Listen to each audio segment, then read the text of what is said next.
আমি মনে প্রাণে চাই আওয়ামী লীগ আজকে এই মুহূর্তেই রাজনীতিতে ফিরুক। প্রিয় দর্শক, আওয়ামী লীগের ঢাকা লকডাউন কর্মসূচিকে কেন্দ্র করে বাংলাদেশে থমথমে পরিস্থিতি বিরাজ করছে এবং ইউনূসের যে প্রসাদ যমুনা বলুন যাই সেখানে কাঁপুনি ধরুক।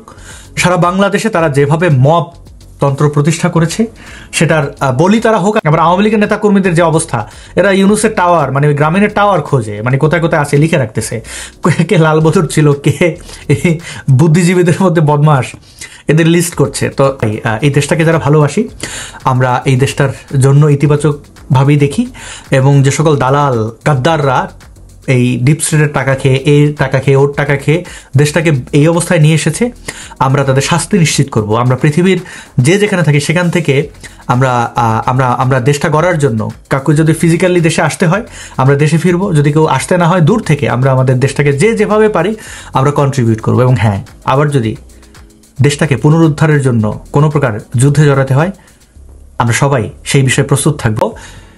এই 13 তারিখকে কেন্দ্র করে চূড়ান্ত যে লকডাউন কর্মসূচি, এটি অবশ্যই অহিংস এবং যে কোনো অহিংস কর্মসূচিকে আমরা স্বাগত জানাবো। এবং আওয়ামী লীগ বাংলাদেশের একটি বৃহৎ রাজনৈতিক দল, সুতরাং তাদের রাজনীতি করার অধিকার থাকবে, যে অধিকারে বিশ্বাস ইউনূস সরকার করছে না। তারা কেন আওয়ামী লীগকে ফিরতে দিচ্ছে না, অর্থাৎ মাঠে বা রাস্তায় উঠতে দিচ্ছে না, সেই বিষয়ে আপনাদের এখন আর নিশ্চয়ই কোনো জিজ্ঞাসা বা কৌতূহল নেই। আপনারা স্পষ্ট হয়েছেন যে তারা আওয়ামী লীগকে চূড়ান্তভাবে ভয় পায়।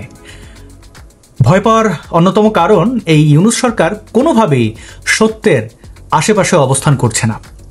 যখন মানুষ সত্য থেকে সরে যায়, যখন তার হাতিয়ার হয় মিথ্যা, চক্রান্ত, প্রতিহিংসা, তখন এটাই তো স্বাভাবিক।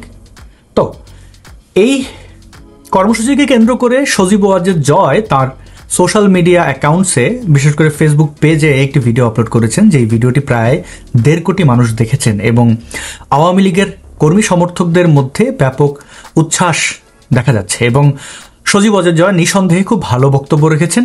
এমনকি আওয়ামী লীগের অন্যান্য নেতাকর্মী যারা প্রকাশ্যে কথা বলছেন তাদের কথাবার্তায় ব্যাপক পরিবর্তন লক্ষ্য করা যাচ্ছে। অনেক সংযত, অনেক সাবলীলভাবে কথাবার্তা বলছেন এবং টু দ্য পয়েন্টে কথাবার্তা বলছেন।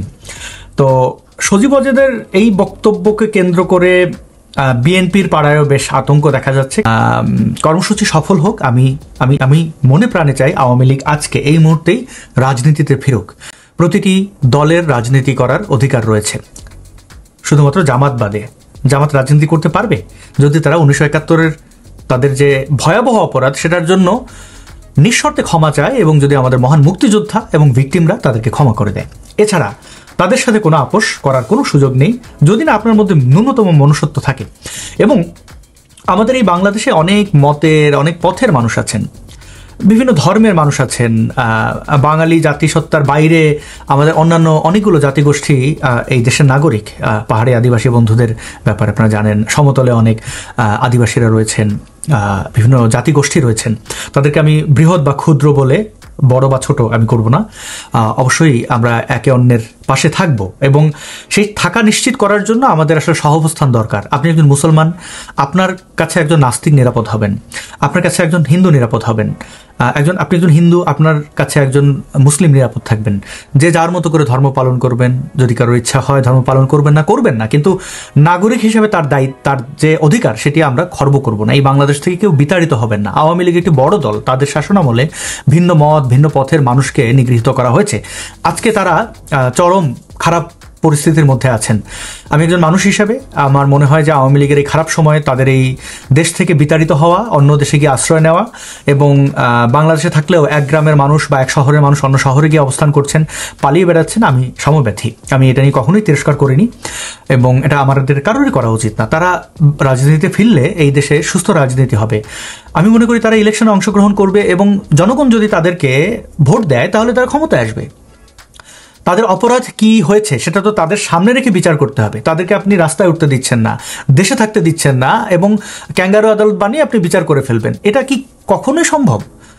আর একজন মানুষও যদি এরকম হয়ে থাকেন, আওয়ামী লীগ কয়েক কোটি বৃহৎ একটা জনসমর্থন আওয়ামী লীগের আছে, এবং ইউনূস সরকারের যে জঘন্যতম ব্যর্থতা, এর কারণে আওয়ামী লীগের জনপ্রিয়তা বেড়েছে বই কি কমেনি। আমি মাঠ পর্যায়ের বিভিন্ন আওয়ামী লীগের নেতাকর্মীদের সাথে কথা বলেছি, কারণ তারা ভিকটিম, এবং তাদের যে উচ্ছ্বাস, তাদের মধ্যে যে দৃঢ় বিশ্বাস আমাকে মুগ্ধ করেছে।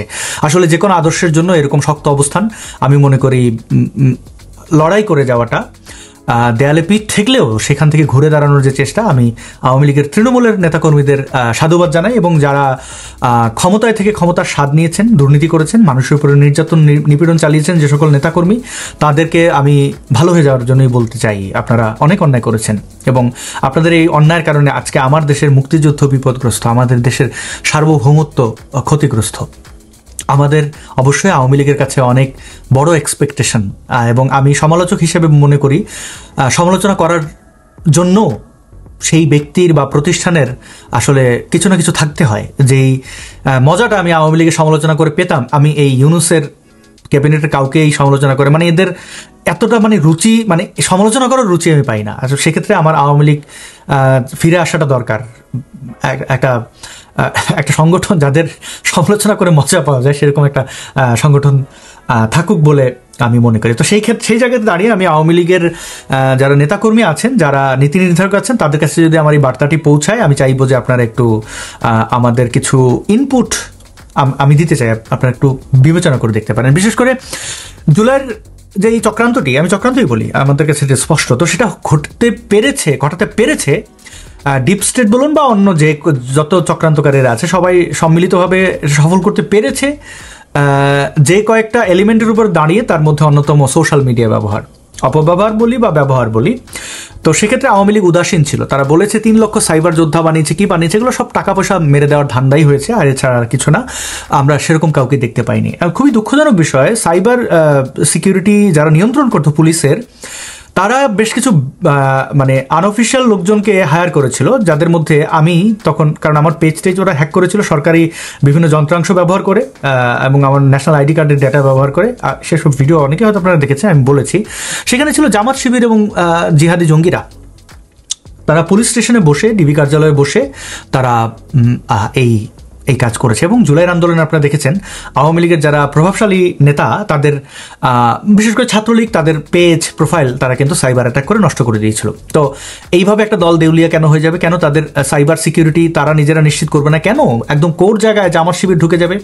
তারা তো সংখ্যায় কম, তারা কি করেছে, ছক করেছে, কোথায় কোথায় তারা ঢুকলে সেখান থেকে সূচ হয়ে ঢুকে ফাল হয়ে বেরোতে পারবে। তো সেটা তারা সফলভাবেই করেছে। আওয়ামী লীগ সেখানে ব্যর্থ ছিল। আমরা মনে করি ওবায়দুল কাদেরকে আমরা যারা চিনি, তার ছাত্র রাজনীতি, তার রাজনৈতিক কেরিয়ার সম্পর্কে যারা জানি তারা তো জানি, কিন্তু যারা জানি না তারা জেনজিকে আপনি কিভাবে বোঝাবেন যে ওবায়দুল কাদের যে কথাবার্তা বলেন সেটা তাদের কাছে হাস্যরস বা কৌতুক হিসাবে মনে হচ্ছে? এটা কি, এই ব্যর্থতা কি আপনারা ভাবার চেষ্টা করেননি? জেনজি কেন মুক্তিযুদ্ধের চেতনা বলতে তো এখন অনেক সময় গালি হয়ে গেছে, এটা কেন তারা ধারণ করেনি? এই ব্যর্থতা আওয়ামী লীগের। এবং আওয়ামী লীগের পেজে বা ইউটিউব চ্যানেলে গেলে দেখি এখনও এটা একটা ক্লাবের মতো হয়ে গেছে। 100টা পোস্ট প্রতিদিন, অসংখ্য ভিডিও, অনুরোধের আসর, মানে নিশ্চয়ই তাদের পেজ, তাদের প্রোফাইল, তাদের সোশ্যাল মিডিয়া হ্যান্ডেল তারা কীভাবে নিয়ন্ত্রণ করবে। আমি বাংলাদেশের নাগরিক হিসেবে আওয়ামী লীগের কাছে যে এক্সপেকটেশন, সেখান থেকে বলি এটা কমিয়ে এনে প্রতিদিন 1-2টো সিরিয়াস পোস্ট করা যেতে পারে, এবং শেখ হাসিনা সহ অন্যান্য গুরুত্বপূর্ণ ব্যক্তিদের কোনো ভিডিও কনফারেন্স থাকলে সেটা করা যেতে পারে। কিন্তু মানে এটা গরুর খামারের মতো হয়ে গেছে যে অনেক ঘাস রেখে দেওয়া হলো, যে যার মতো করে সে খেয়ে চলে যাচ্ছে সেখানে। আর সোশ্যাল মিডিয়া অ্যালগরিদম বুঝতে হবে, অনেক বেশি পোস্ট করলে সেগুলো রিচ হয় না। এই যে সজীব ওয়াজেদের যে জয়, তার যে ভিডিওটা সবার কাছে ছড়িয়েছে, এরকম হওয়া উচিত। স্পেসিফিক কিছু পোস্ট থাকবে, সেটাকে ছাগলের মতো লেদালে তো হবে না। তো এই জায়গাটাতে একটু সচেতন হওয়া আমার মনে হয় আওয়ামী লীগে ফিরে আসার ক্ষেত্রে এটা খুব গুরুত্বপূর্ণ বিষয়। এটি তারা দেখতে পারেন। টুইটার অ্যাকাউন্ট, বিশেষ করে শেখ হাসিনার নিজের অ্যাকাউন্ট থাকা উচিত। নরেন্দ্র মোদী, আমি কাউকে শিক্ষা দিয়ে তুলনা করব না, তাকে যদিও চাওয়ালা বলা হয়, অশিক্ষিত বলা হয়, কিন্তু আমার মনে হয় উনি যথেষ্ট শিক্ষিত মানুষ। এবং তার যে পিআর টিম, আপনি টুইটার হ্যান্ডেলে যান, আপনি তার ফেসবুক অ্যাকাউন্টে যান, পেজে যান, দেখবেন যে স্পেসিফিক পোস্ট, এবং সেটা খুবই সুন্দরভাবে গোছালো থাকে। তো সেটা করা যায় কিনা। তার নিজের নামে পেজ আছে, বিজেপির নামে পেজ আছে, এমনকি তৃণমূলের দিকে তাকান, শেখ হাসিনার নামে কোনো প্রোফাইল নেই। কেন নেই? তিনি ভিডিও কনফারেন্সে তো কথা বলেন, অনেক নেতাকর্মীর সাথে কথা বলেন, ফোনে, হোয়াটসঅ্যাপে, টেলিগ্রামে। উনি অনেক স্মার্ট এবং আমাদের দেশের একজন নারী প্রধানমন্ত্রী, অনেক স্মার্ট নিঃসন্দেহে। আমরা ইউনুসকে ভেবেছিলাম না জানি কি একটা কিছু, তো এখন তো বিভিন্ন জায়গায় যায় চোরের মতো, চোর চোর চোর চোর করে, হ্যান্ডশেক করে, হাত ধরে 2 হাত দিয়ে, মনে হচ্ছে যে পাইছি মামা, ছাইরা দিও না, আমার একটু ভিক্ষা দাও। শেখ হাসিনা কি দৃঢ় চিত্তে হেঁটে যেতেন। মানে আমি তো তাকে নিয়ে গর্ব করি যে আমার দেশের প্রধানমন্ত্রী এত স্মার্ট। আমি এটা আগে কম্পেয়ার করতে পারিনি। ইউনুসকে আমরা ভেবেছিলাম যে কি না জানি কি অগ্রদূত, কিন্তু সে যে এতদিন পশ্চিমে থেকে এরকম একটা নিম্নমানের দালাল। আম সরি, আমি তাকে অনেক ভেবেছিলাম যে যখন তাকে চুবানোর কথা বলা হয়েছে রাগ করেছিলাম। বোধহয় আমার মধ্যে একটা এলিট হওয়ার বা একটা কিছু চলে এসেছিল, আমাদের মধ্যে অনেকেরই থাকে। আমরা সেই ব্রিটিশ আমল থেকে দেখতে পেয়েছি দাসত্বের একটা ব্যাপার থাকে। তো আমি খুবই গর্ববোধ করি আমাদের দেশের প্রধানমন্ত্রী শেখ হাসিনাকে নিয়ে। তিনি সাবেক প্রধানমন্ত্রী এবং তিনি আবার যদি ক্ষমতায় আন আমি খুব খুশি হব। এবং তার নেতৃত্বের ব্যাপারটি নিয়ে যেরকম সমালোচনা আমি করেছি, ভবিষ্যতে করতে চাই। এবং সোশ্যাল মিডিয়া যেহেতু খুবই গুরুত্বপূর্ণ একটা বিষয়, আমার মনে হয় যে আওয়ামী লীগের ফিরে আসার জন্য এটি খুব গুরুত্বপূর্ণ। আপনারা সেই বিষয়টি ভেবে দেখতে পারেন যারা আওয়ামী লীগের নেতাকর্মী আছেন। এবং আপনারা দেশের মানুষের অধিকারের জন্য রাজনীতি করবেন, এটা আপনাদের কাছে প্রত্যাশা। দেশের মানুষ কি চায়? এখন আমি দেখি আমার দেশের শ্রমজীবী মানুষের অবস্থা খারাপ। তাদের দেখলে আমার খুব খারাপ লাগে। গার্মেন্টস